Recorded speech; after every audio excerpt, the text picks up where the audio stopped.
Now for today's program. Emily Tamkin is the senior U.S. editor at The New Statesman. Previously, she covered foreign affairs at Foreign Policy and BuzzFeed News, and her work has also appeared in the Boston Globe, the New York Times, the New Republic, Politico, and the Washington Post, among other publications. She is the author of The Influence of Soros, and her just-released book is Bad Jews, A History of American Jewish Politics and Identities. Joining Emily today is Moment contributor Dan Raviv. Dan is the author of books about Israeli espionage and diplomacy, including Spies Against Armageddon and Every Spy a Prince, as well as Comic Wars, an account of how Marvel Comics went bankrupt but was turned into a movie powerhouse by two Israeli Americans. Dan was a CBS News correspondent in Israel, Europe, and Washington for 40 years, and then senior DC correspondent for Israel's I-24 News. Please welcome Emily Tamkin and Dan Raviv. Suzanne, thank you very much, and thanks to everyone for joining us. The subject tonight is this book, Bad Jews. The author is Emily Tamkin. Hopefully you can see her sharing this Zoom screen. And there's news, and the word, it's about Israel. And of course, Israel is a factor in a book that's about the politics of American Jews, what it takes to be a bad Jew, which I think begs the question, what does it take to be a good Jew? And all of that is in the book, and when we'll get to that. But I feel I have to turn to Israel right away, because today when we're recording this, many of you are seeing this live, it's Israel's election day. And it appears, based on the exit polls, as the polling places closed, that Benjamin Netanyahu has won, meaning his party Likud and the other parties on his side will be able to have at least 61 seats. And the caretaker Prime Minister Yair Lapid won't. The opinion polls indicate that it'll be Netanyahu, and maybe within days.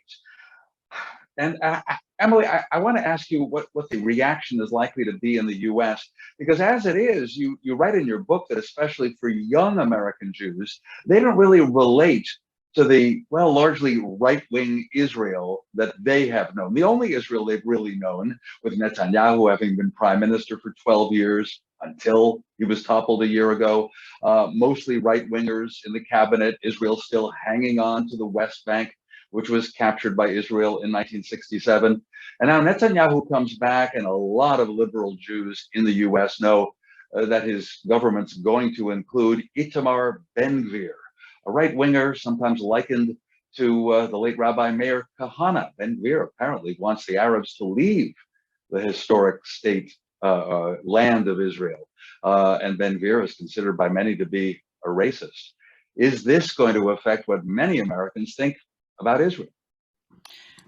Thank you, Dan, for that. And thank you, Moment, for having me. Thank you, Dan, for that introduction. This book is not about Israeli politics, but as you say, Israel does loom large in the book because it looms so large in the American Jewish imagination and consciousness. One thing that I've said in discussing this book is that even if Israel had evolved to be the most progressive country, focused on human rights, et cetera, Israeli Jews and American Jews would still be different, right? They would still be in different countries. And that is not what happened. As you say, most American Jews consider themselves to be liberals and have developed in one political trajectory. Many Israeli Jews have gone in a different direction. If you look at the Pew 2020 study on American Jews, it said something like 2/3 of American Jews still feel connected to Israel. But it also said that under 50% of American Jews had actually been to Israel, and further that especially young American Jews who, as you say, for Netanyahu is really what they think of when they think of an Israeli politician. They've never really known progress with respect to Israelis and Palestinians. They're more critical of Israel. And I think we should also note that even if we could leave aside Palestinians and the treatment of Palestinians, which we shouldn't and which we can't, there are, I think, many liberal American Jews who care about Israel, who don't want to abandon it, who will find themselves having a difficult time increasingly with Israeli government, because it's not just that issue. It's also treatment of Reform and conservative Jews. Reform Judaism is the largest denomination here in the United States. It's not always treated with great respect by religious Israeli officials. Something like 60% of American Jews who got married in the last 10 years did not marry a Jewish person. Intermarriage is considered very differently in Israel. And so there are all of these different points of tension and friction. And what this election, in some ways, I think this election will make them more explicit. And then one last thing that I would say is we've already seen, especially in the Trump years, perhaps certain American Jewish institutions saying one thing and American Jews, various different American Jewish communities saying something else. And I think, there was reporting about how in 2019, American Jewish groups spoke out against Ben-Gvir. This time they didn't. What will that mean for the groups that purport to speak for American Jews and American Jews themselves? And so much of what you just said links to other parts of your book. I also want everyone watching to know that this is not a dry history and not an impersonal history. Emily, when you wrote Bad Jews, you obviously decided to have a lot of yourself in there. You are frequently quoting your father, your mother, who was a convert to Judaism before you were born.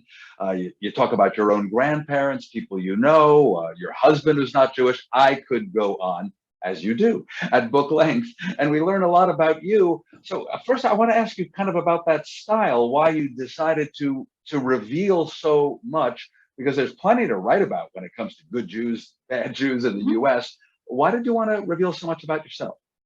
Yeah, and I do want to say that it's not a memoir. So I interview over 150 people for this book. It's not like it's not the protagonist of American Jewishness, me, but I did think it was important to show up and talk about myself and my own family and my own, experiences for two reasons. The first is that it was a very useful narrative device.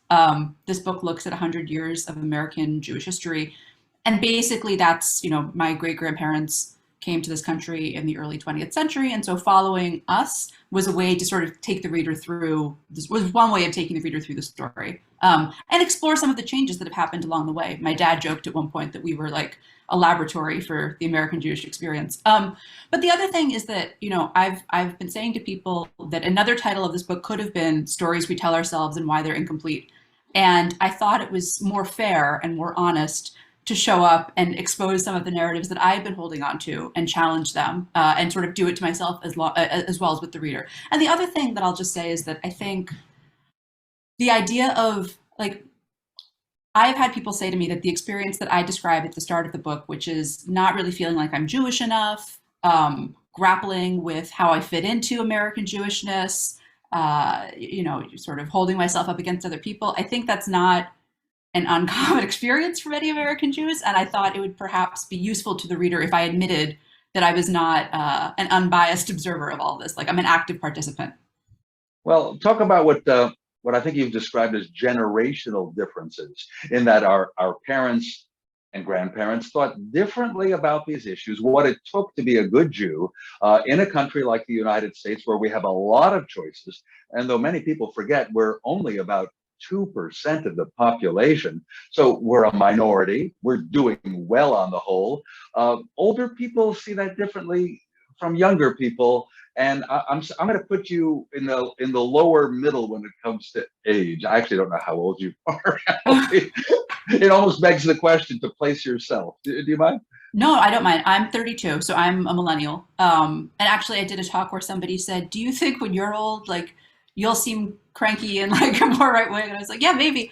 We should all be so lucky as to grow old and find our ideas out of date." But I think part of the reason that I wrote this as a history, even though I'm a journalist who's occupied mostly with the present, is that we are in a unique moment, but we're not in a new moment. And I think if you go back and put it in this history, what you can see is that the fights that we're having now, the debates that we're having now, they're new versions of the same discussions. I think American Jewishness for at least the last century, sometimes people ask me what's different about American Jewishness compared to other, English Jewishness or French Jewishness. And there are several things.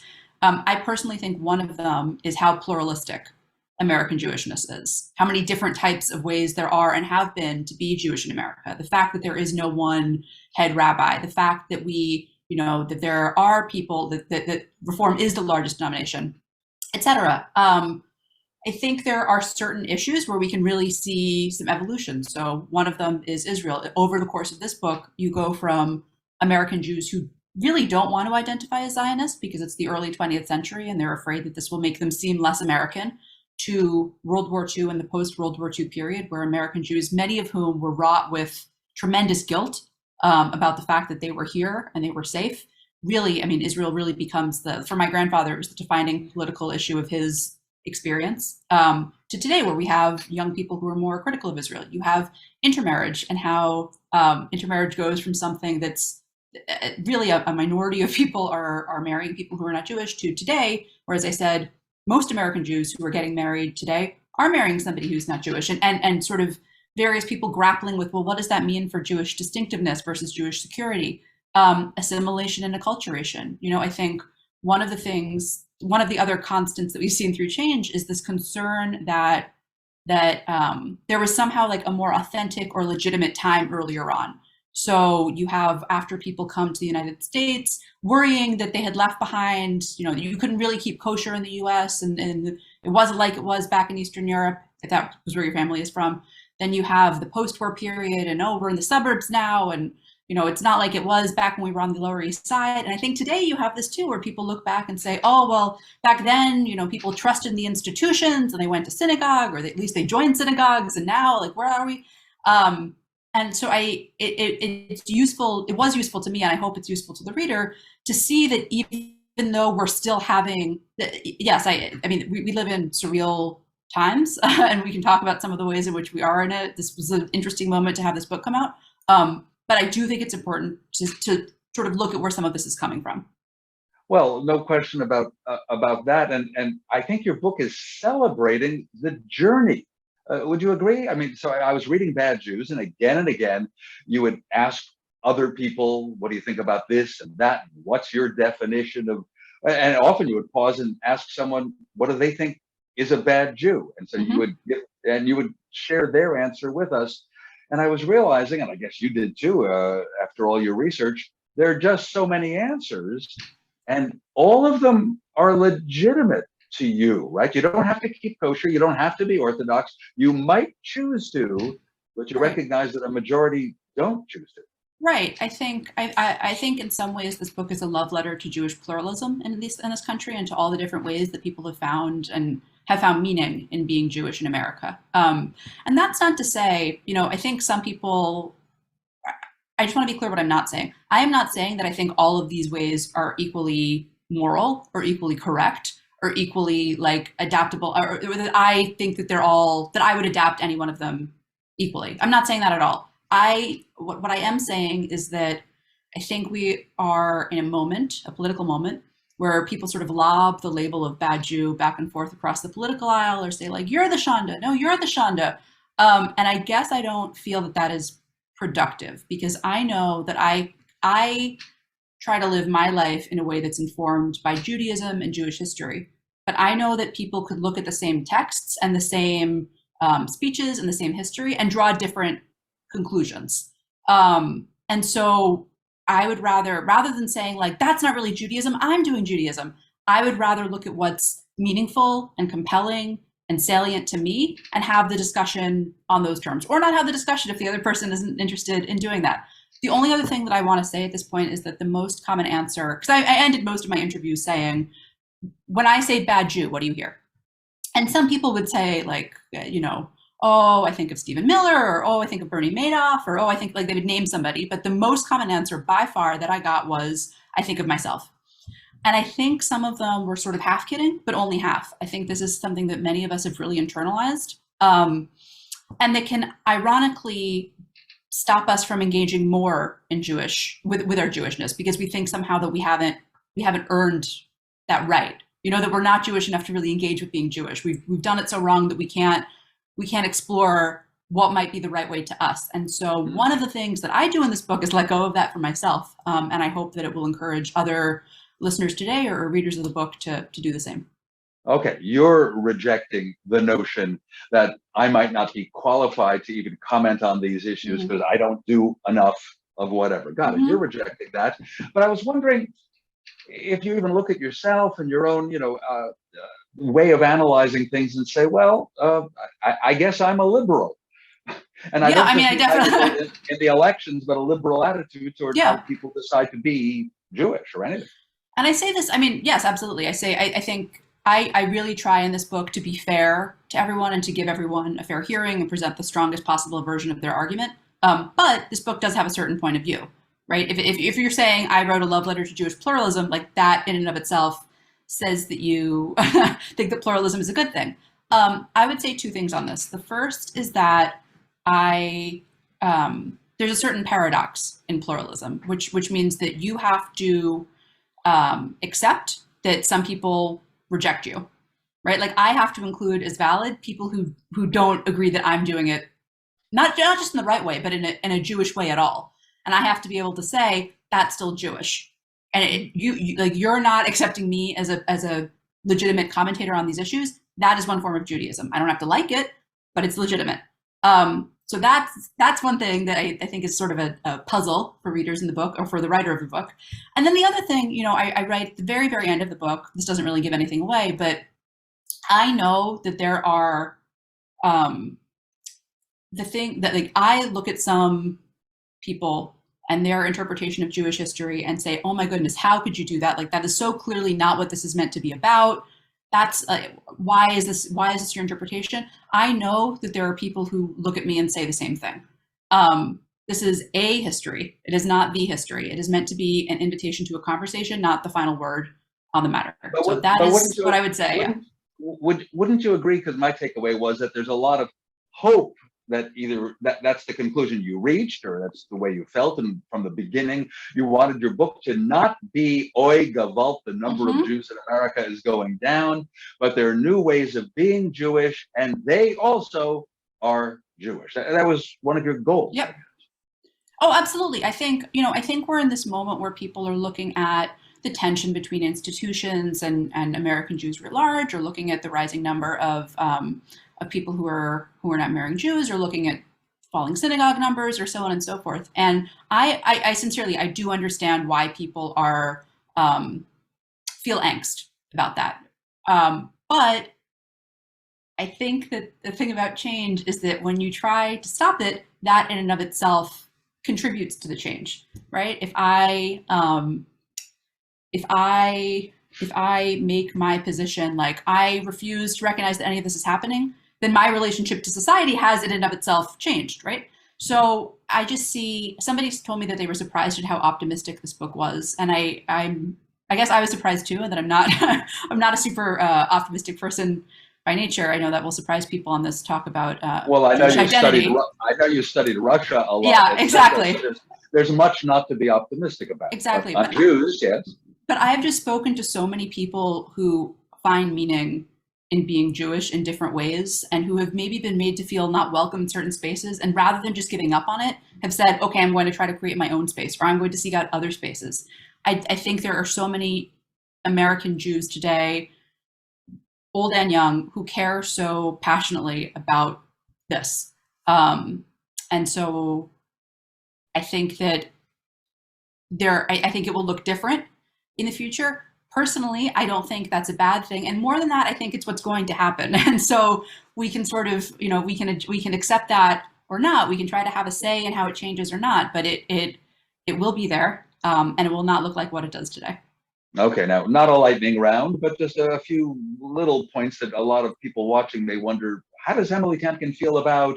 So what about Orthodox Jews who do keep kosher, keep the mitzvot as much as they can, don't respect the Shabbat, and some of their leaders certainly think that reform and conservative are illegitimate, and so they say some things that might be hurtful to a liberal like you. So what's your take on the Orthodox, who are, what do you feel, 10-12% of American Jews? Yeah, I think that so I look at the label bad Jew and how it's used in sort of two different spheres. There's the religious and there's the political. So the religious, somebody could look at me and say, well, she eats shrimp, or, she goes to a synagogue that I think is too lax, or, blah, blah, blah.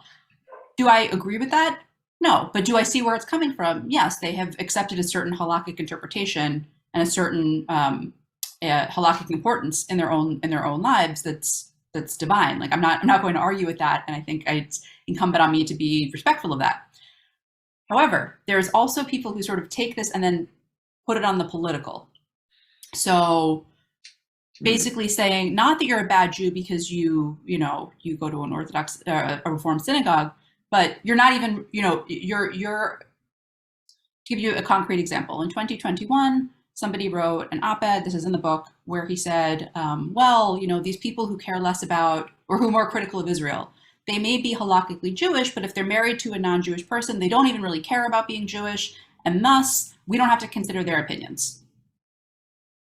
That I don't really have a lot of respect for, I gotta be honest, because all you're doing is saying that you're not winning the debate, you're just canceling out your interlocutor, and you're doing it for political reasons, and claiming ownership of this thing that has always had political disagreement. So that is my answer on that. And I also just want to say one other thing, which is that I do understand that traditionally Orthodox Jews especially are visible targets of anti-Semitism in a way that I am not. And I think that as we talk about perceived rising anti-Semitism, particularly anti-Semitism coming from the political right, which I think I agree with most surveys that say that that is the big threat in the United States for Jews today. At the same time, we do need to acknowledge that the people most at risk who are Jewish are the traditionally Orthodox and cannot just say, well, I don't agree with them, so that doesn't really count. And that I feel pretty strongly about. All right. Another subject that might be short or long, it's up to you, and that has to do with intermarriage that we've mentioned a couple of times so far. Good, clearly bad for the continuity of our people, or just a fact of life in a pluralistic society. So let's use it and drive forward and try to include people like your husband in the synagogue. Yeah. I should say to listeners, I'm not unbiased on this issue. I am in an intermarriage, and I should also say that because I'm married to a not Jewish person, a person who isn't Jewish, I became much more consciously Jewish because I said, okay, well, I want to have a Jewish home, and I know that I want to raise a Jewish family one day. And what does that mean, right? It can't just be like we're de facto Jews. I have to actually think about, okay, well, why is this meaningful to me? Like, why do I want to celebrate these holidays? What does that look like? How can I be intentional about this? And that's not, I mean, what we know from studies is that happens to a lot of people.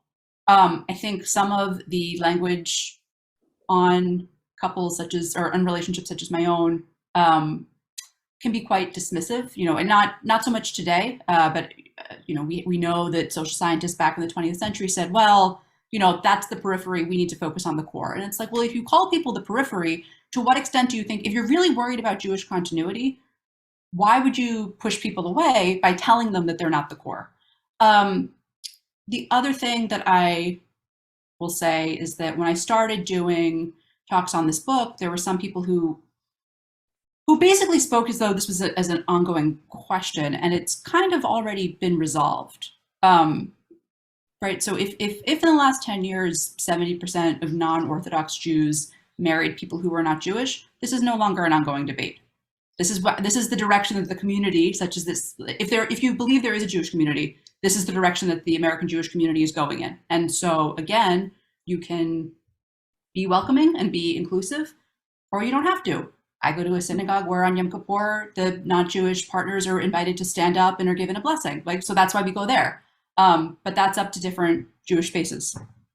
Okay. Again, a few topics came up that I know you deal with here. Is there one American Jewish community? No, your book makes clear so many communities. What I liked about it, though, is that you don't describe in the book Bad Jews, you don't make it sound like they are just individuals who are all isolated. Again and again, you're describing these new kind of communities. I think it usually involves younger people who are trying, what old folks like me would say, whoa, new things, but they're proud to say it's Jewish. And it even goes back, well, like you too, learning Yiddish to feel more of a connection with the old folks. So what do you think about these new communities? That also gives a sense of hope. Yeah, I think I would say two things. The first is that, yes, I think there are a lot of, especially young people, who are creating these new spaces that are kind of cool. So I spoke to actually several young queer American Jews who wanted a more Orthodox style service, but also wanted egalitarianism, and thus sort of created it for themselves. So now you're having people who are really deeply engaged with like text study, who probably wouldn't have been before. And I also think, look, I think back to my Nana, my dad's mom, for whom the temple was the center of her world. It was so important to her in a way that it's not, I think, to many people in my generation. But the world was limited to that temple. It was limited to her town. in a way that things aren't anymore. And so I think that as polarized a moment that we're in, it's also a bit more pluralistic, and you have opportunities to connect with people that you probably didn't before. So, I am, as we said, I'm Reformed, but I've spoken to and connected with people of all different levels of observance, and that's something that it's more possible now. And I don't just mean like because of the internet. I just mean because that is the way that history has developed. And so, while I can certainly see a comfort that would have come from like my temple is my world, I think there's something sort of beautiful about this moment that we're in right now too.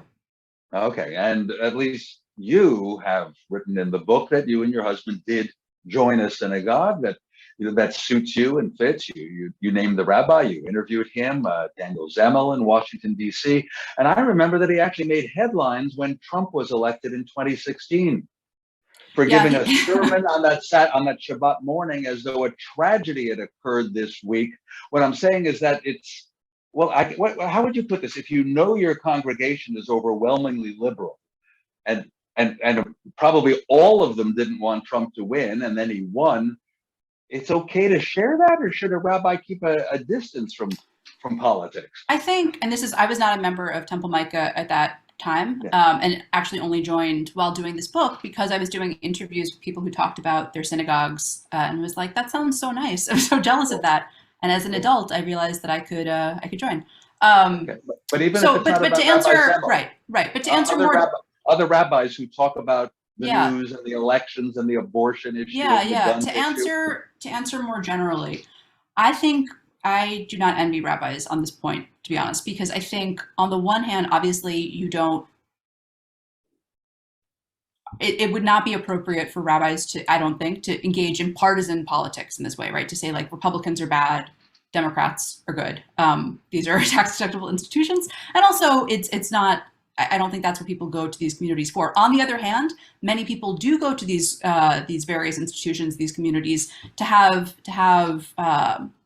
help find sense in the world around them. And what's happening right now is politically tumultuous. And so, how do you, as a religious leader, like engage in the world, not mention politics, or engage in the world and engage with politics, but not make it partisan in these times that are so polarized and so partisan? And I also think it really depends on the individual member of your congregation. So to be totally honest, like I don't mind when a rabbi goes off about abortion, right? Like I don't mind that. I have also interviewed people for this book who say, I really did not come here for politics. Like that is really not what I wanted.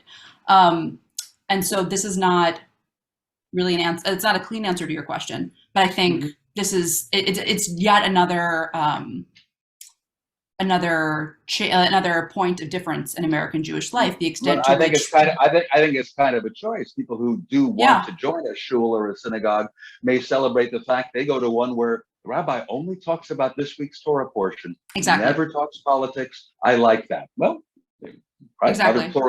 Another pluralistic solution. Exactly. You have so much helpful history in your book about Americans, as you said, in the United States for the past century or so, and you certainly write a lot about the civil rights movement, right, in which other people, African Americans, were demanding their rights, and a lot of Jews took part in that. And you do cover the fact that if any American Jew thinks that African Americans should be grateful to all of us or something like that, then we're going on the wrong path. I would just talk about that a little bit. Yeah. So one of the things that I think is really important to underscore, and that some people have pushed back on when I've spoken about this, is that most American Jews, for most of American history, have been treated under the law as white. So that does not mean that there hasn't been discrimination or anti-Semitism or oppression. Obviously, all of those things, like we know that all of that has been present.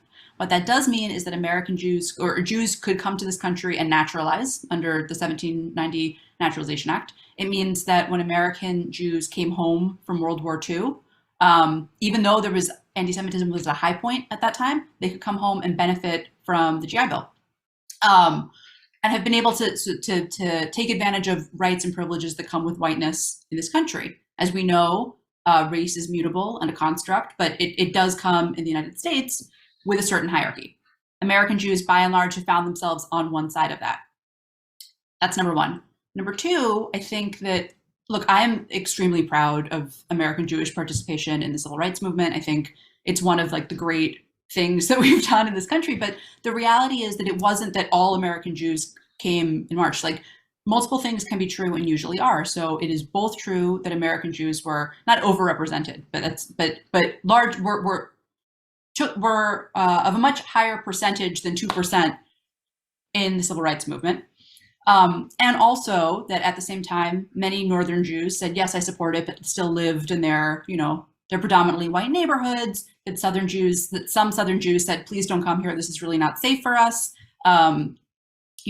And further, I just think it's important to remember that this was decades ago. And so as Susanna Heschel, who I interviewed for the book, has said many times, this is Rabbi Heschel's daughter, has said many times, like the point of this was not to rest on my father's, the laurels of my father's memory. That's not what this is. That is not the lesson. The lesson is to continue the work.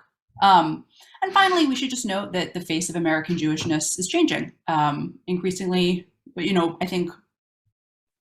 I think when many of us say like American Jew, and an image comes to mind that's like you or like me, and increasingly there's an increased percentage of Jews of color who relate to this history differently.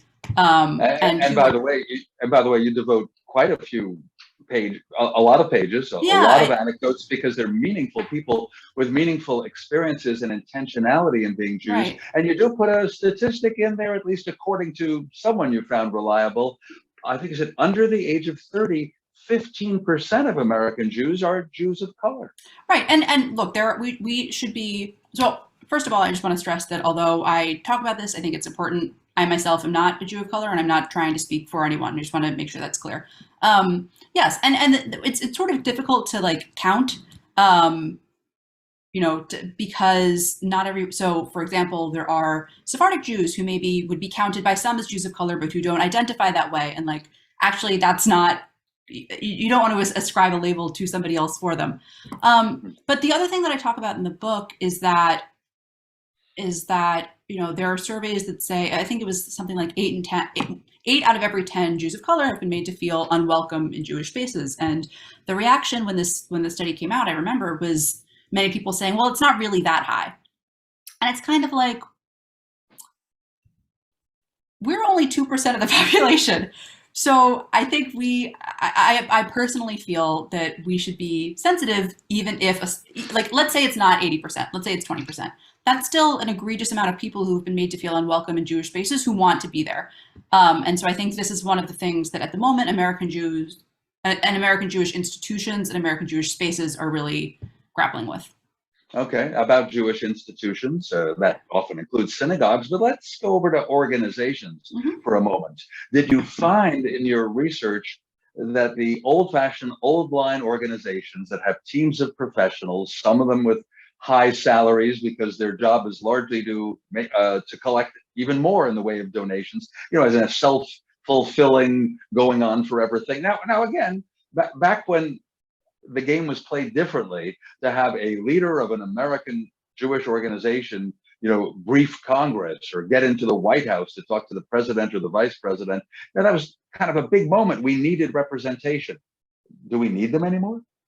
Well, I think one of the things that really became clear in writing this book is that the American Jewish establishment has never been in the same place as at least parts of the American Jewish community. So I think the American Jewish Committee, for example, in the early 20th century was much more conservative. I don't mean right-leaning. I mean much more averse to change. Yeah, averse to change, and also really aware of how important assimilation and acculturation was, how important security was in this country. And so took a different position on whiteness than, for example, many newly arrived Jews from Eastern Europe who were like, no, I'm a distinct, I have nothing to do with this whole like white thing. And I think in some sense that's still true today, that many the establishment, I mean, it's the establishment there, so it sort of makes sense, but are less willing to speak out or to push the envelope than individual American Jews or the newer Jewish groups are. So do we still need them? I mean, we still have them, but I think that their relationship to American Jews is changing. I know I talk about this in the book. I think. But again, with the age difference, especially, absolutely, very likely that younger Jews in general won't be very interested unless they like joining organizations.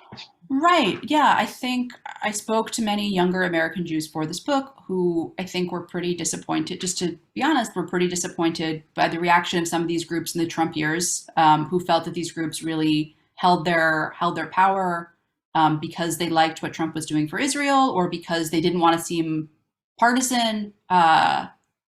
And so, I don't know that that relationship is going to be repaired, particularly since these groups still don't want to seem partisan and still want to support Israel. And as you say, we perhaps have this new right-wing government in Israel. So that's a point of tension that I also think will continue to be there.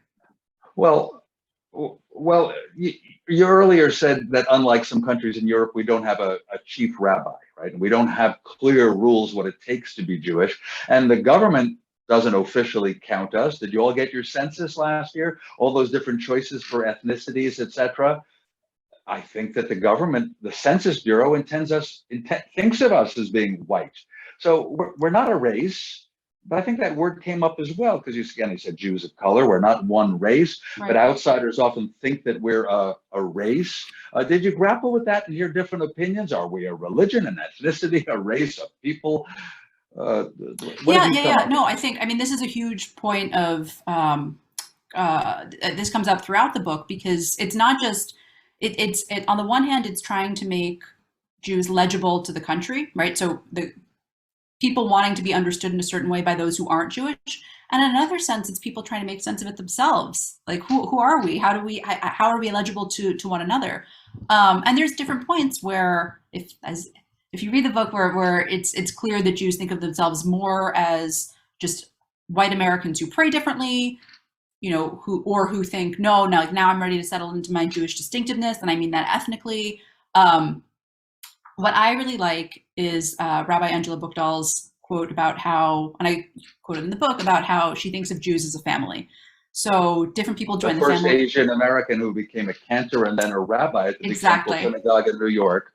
So a family. She went for family instead of race, ethnicity, nation. Yeah, and her point was sort of that people can join it different. Like, people come into a family differently. Some are born into it, some marry into it, some are adopted, some, people, and that, I think, is a really lovely, expansive way of thinking about it, because, I think the United States understands race really well, and the United States understands, not that it's like a good, but the United States knows what race is.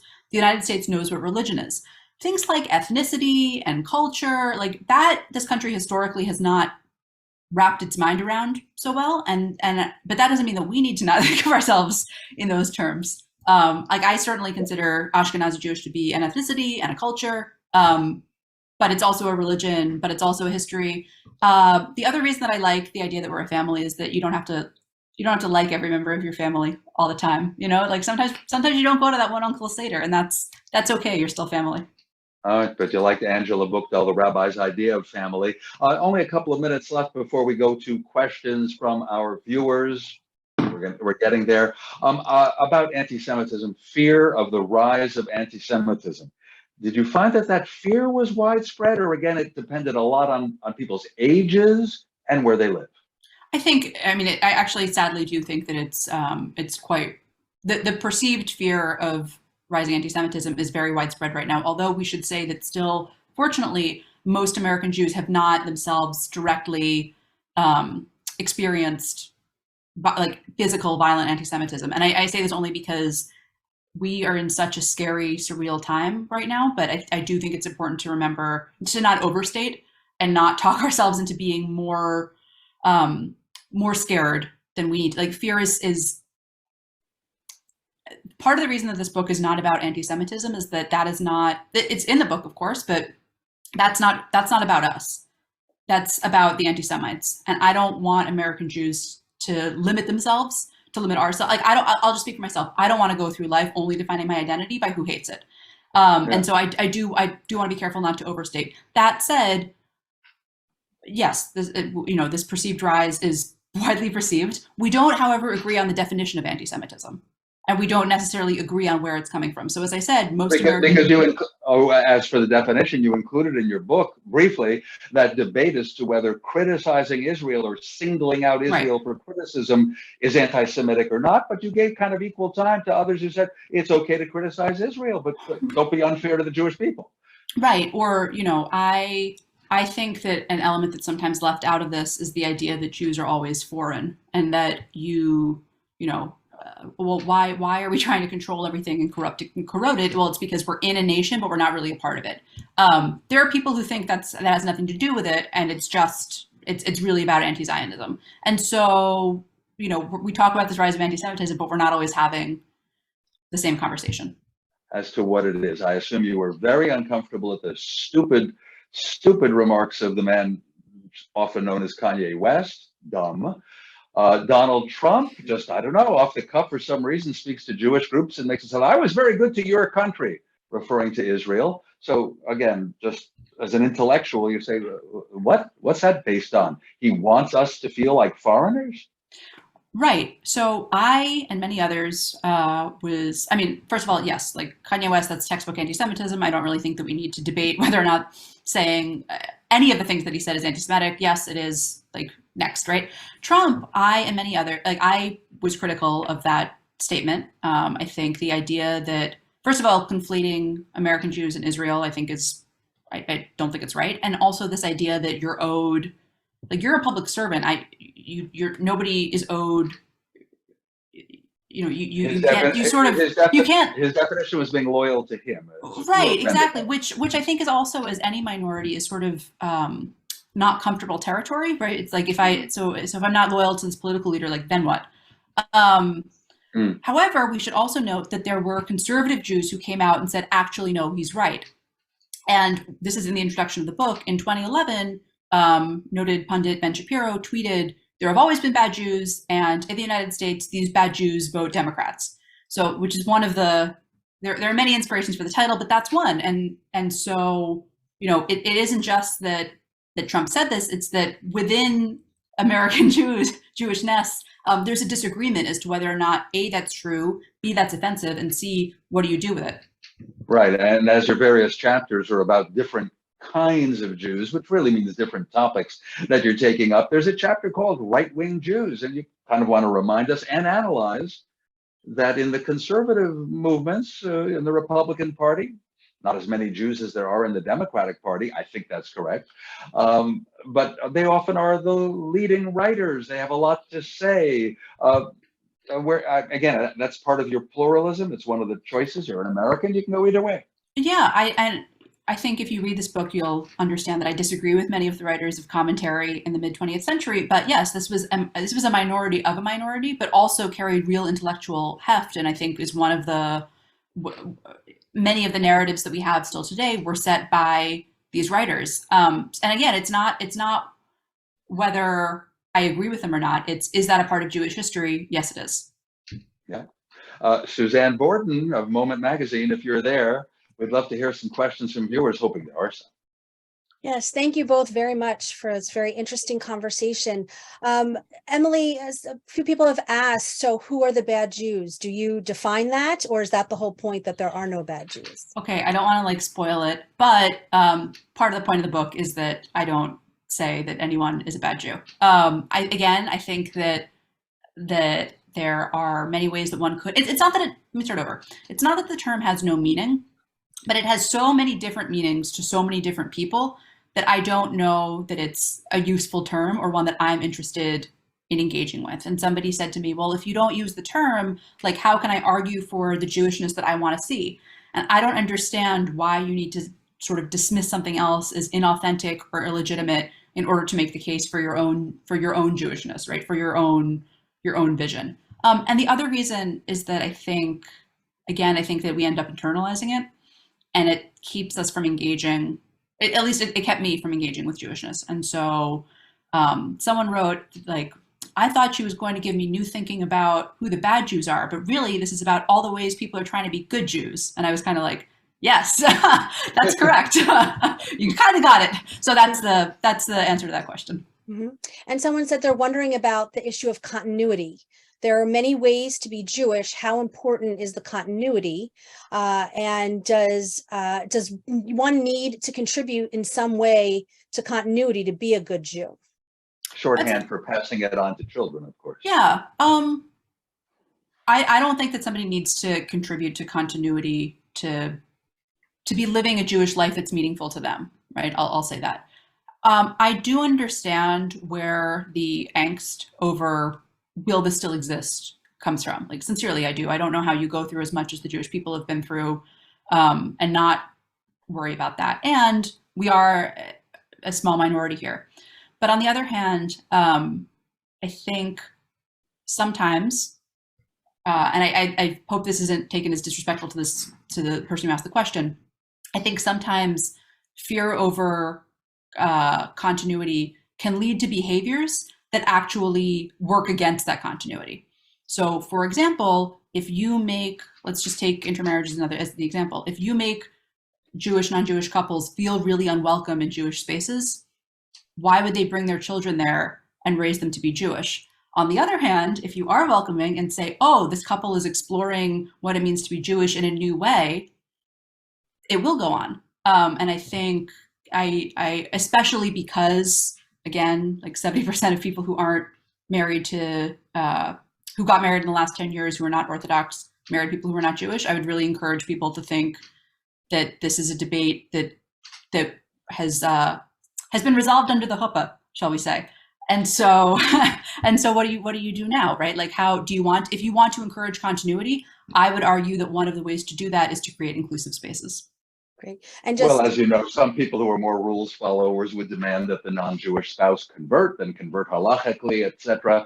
Again, people have their different demands. Your book suggests that it's not helpful to make those demands, but it's up to each person involved, let's say in the mixed marriage, the old term, to decide what you think is necessary. Yeah, and where you're going to seek out Jewish life. Like, if you know, I'm not saying like conservative synagogues need to do this or Orthodox synagogues need to, like, that's not what I'm saying at all.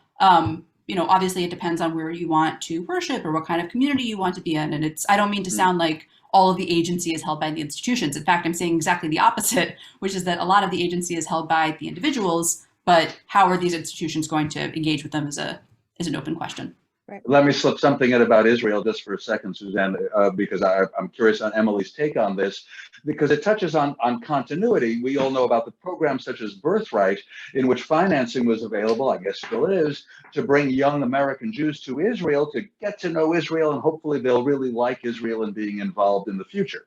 There are quite a few groups who say, well, okay, but if those young people come to Israel and see the good and the bad, also see that ugly but maybe necessary wall that divides the West Bank from pre-67 Israel, etc. Because one day, you know, they'll be at university and they'll be challenged by all sorts of criticism of Israel. And if they don't know the good, the bad, etc., they can't even give an intelligent response. Is that part of continuity, getting to know Israel better? What I will say is that I asked many of my interviewees, what do you wish had been different about your Jewish upbringing? And I thought they were going to say like, oh, I wish I had bat mitzvah, or like, I wish I hadn't had to go to Hebrew school, like whatever.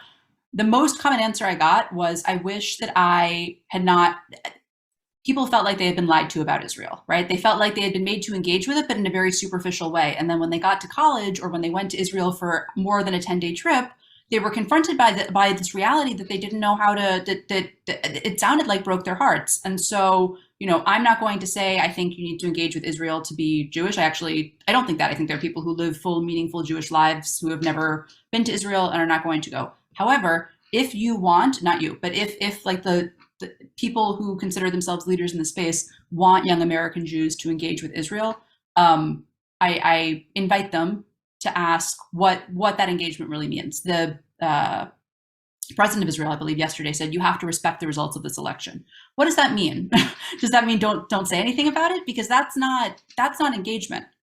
But I know Suzanne, you have other questions, and we're running low on time. Going back to the question about politics from the pulpit, Mm-hmm. I know somebody had said that, Dan, you mentioned just some rabbis stick to the Torah portion, and we know that others don't. What is that balance between using things like Tikkun Olam, which make it very relevant for today for people to be involved, as well as acknowledging, as what you're saying, there are people with different political views, just like on this call. Not everybody is a liberal, not everybody is a conservative. What is that balance, and how can people strike that? Yeah, I mean, I'm not a religious leader, and so I definitely don't have the answer to this. But one thing I will say, one thing that I've been sort of uncomfortable with is when people that I do agree with say, including religious leaders, say like, that's not Judaism. Yes, it is. Like, yes, it is. You know, you could read the same Torah portion and draw a conclusion that supports politics that aren't yours. And I don't know that it's helpful to pretend that you can't. I think, you know, obviously this is a live issue. And I've spoken to people who really like that their rabbis engage with politics. And I've spoken with people who really just want like the religion, please. Like, I do not come here to think about politics. This is the last place I want to be thinking about politics. And I think it's a live issue that every congregation is working through. But what I, you know, far be it from me to tell a rabbi anything, but I would tell them that pretending that this religion points in one specific political direction is sort of disingenuous. Mm-hmm. Thank you. You've been very honest about organizations through the last 100 years. What's been the response by the established Jewish community, and have you received any pushback? I've received a little pushback. So on Israel, I've gotten sort of like, are you a bit left-leaning? Which I am, as I say. I think the book has a certain point of view, and I've gotten some on intermarriage, which again, like, this isn't an intellectual issue for me. This is my life, and so that's been interesting. But I would say that I have actually been surprised at how open various Jewish institutions and the Jewish media in particular, because I don't, you know, the New Statesman's not Jewish press. And there are journalists who work in the space day in, day out. And I've really actually been surprised at how willing to engage they've been. And that nobody has to read this book. You know what I mean? Like, people don't have to read it. They don't have to review it. They don't have to think about it. They don't have to write about it. And so it's been actually a pleasant surprise to see how open people have been to engaging with it. Mm-hmm. Thank you.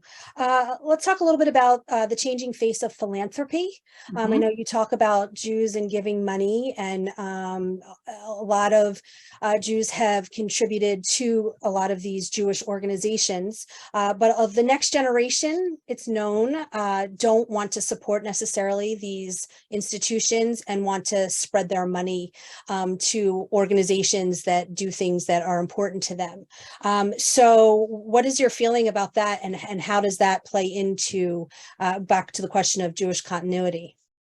Yeah, it's an interesting question. I want to say that one of the more uncomfortable chapters for me to write was the chapter about Jews and money. And it's not just about Jews in finance and philanthropy. It's also about Jews in the labor movement and Jews who are in poverty and you know.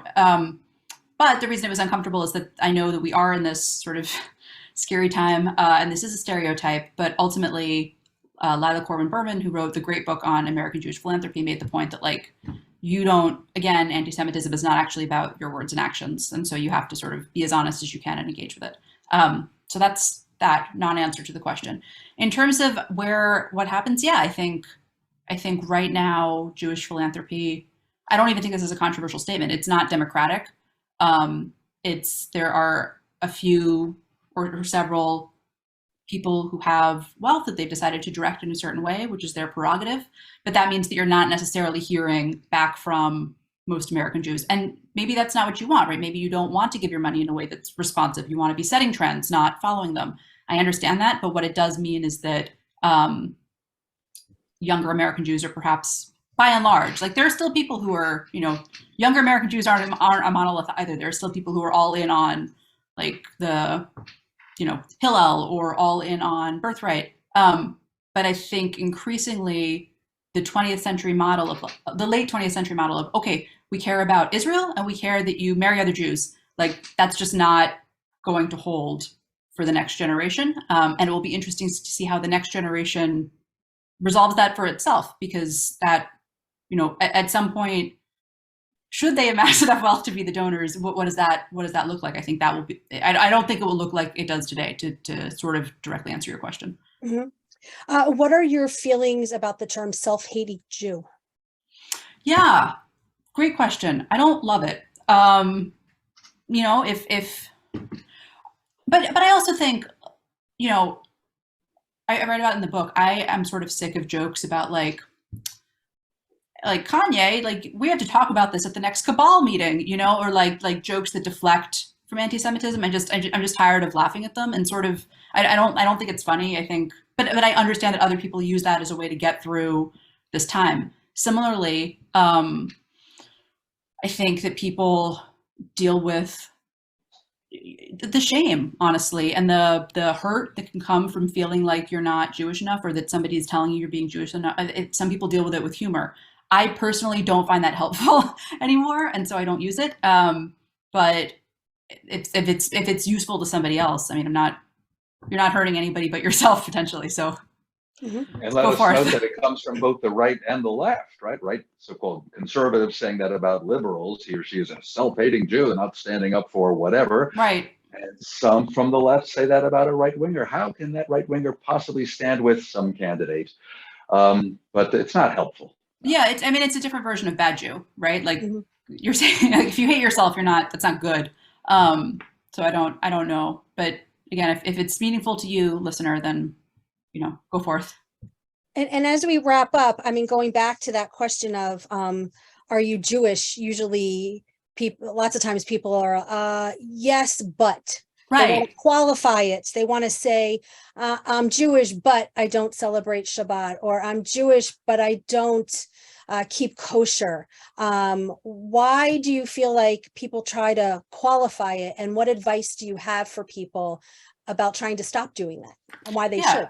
Okay, so I originally went back and forth on whether or not I could write this book because of all the reasons that we've discussed over the course of this hour-long conversation. And what I realized is that if anybody else gave me that reasoning, I wouldn't just say, oh no, you're Jewish enough. I would say, what is this? That there's like a rubric you fill out, and at the end, like a Scantron, and you put it in the machine, and it comes out and says like 92% Jewish. Like that's not how this works. And actually, once I took that step, I was able to not just write this book, which I think is quite good, but also was able to engage with Jewishness in a different way. Like I was able to join a synagogue. We celebrate, like we light Shabbat candles now. As Dan said, I took Yiddish classes and engaged with like history that way. Not just history, but the present that way. I think, and the reason that sometimes in these talks it sounds quite cloying, but I say like, stop calling yourselves bad Jews, is that I really do think that those kinds of qualifications, that people, when you say that to somebody, you're not hurting the person, your interlocutor, but perhaps you're holding yourself back. I don't think people need to be, you don't need to join a synagogue to be Jewish. You don't need to take Yiddish to be Jewish. You don't need to write a book to be Jewish. But if there are things that seem exciting to you and meaningful to you and potentially interesting to you, why would you not want to explore them? And isn't, being Jewish means something different to everybody, but to me it means asking questions and following the answers where they may lead. That's one of the things it means. And I would invite people who feel like they're held back by the label bad Jew, by the, oh, I'm Jewish, but to, maybe you could explore this interpretation as well. Mm-hmm. Right. Great. It's kind of like you do you the way you want to do you. Thank you both so much, Emily and Dan, for this great conversation. Just a reminder, the name of the book is Bad Jews. You can buy it now on Amazon. I had put a link in the chat, and I will send out a follow-up email later this week that will include a link to the recording as well as to the book. To remind everybody to please go to our website, momentmag.com, where you can sign up for Thursday evening's program about the women of Fiddler on the Roof. And next week's on Election Day, taking a little break from the pundits after you vote, and come hear some Jewish jokes with Bill Novak. Again, thank you both, and we'll see everybody next time. Bye-bye.